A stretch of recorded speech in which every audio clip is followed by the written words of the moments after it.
santé mentale, j'ai perdu ma mère à l'âge de 5 ans, 6 ans, du coup, dans ces circonstances-là. Et en fait, elle n'avait pas d'oreille, elle n'avait personne à qui se confier. Et en fait, c'est quelque chose que j'ai gardé en moi. Et au moment de m'inscrire au concours de Miss Côte d'Ivoire, je me suis dit, mais qu'est-ce que je vais apporter de nouveau que ma beauté? Et je me suis souvenue en fait du combat qui m'a rongée pendant toute mon enfance, qui est d'avoir perdu ma mère dû à sa santé mentale qui n'était pas bonne.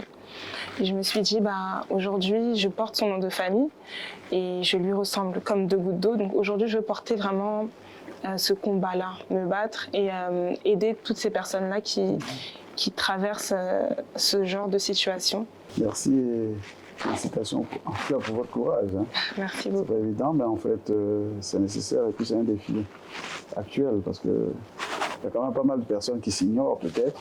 Mais il y en a qui vivent, qui souffrent en silence, mais il y a au moins 30% de la population qui souffre de ces pathologies-là. Et ils n'ont aucune oreille, ils n'ont aucune instance où ces personnes peuvent aller se confier. Donc, avec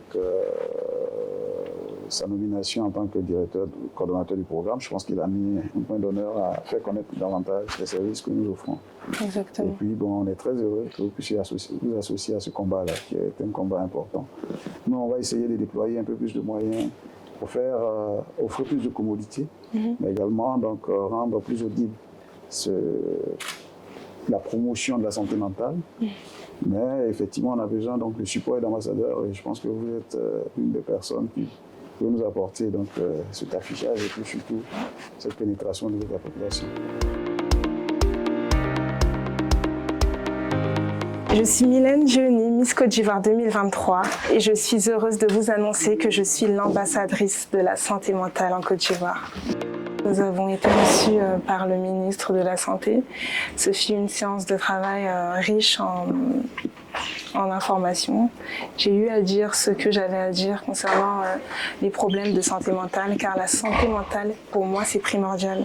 C'est ce qui touche un maximum de personnes, peu importe qui tu es, peu importe ton secteur d'activité, c'est vraiment quelque chose qui touche un maximum de personnes. Donc le fait que le ministre ait pu nous recevoir afin d'entendre ce que j'avais à dire, c'était vraiment quelque chose de positif pour moi. Et j'espère que nous allons pouvoir faire un bon travail, nous battre contre cette cause-là qui est très importante.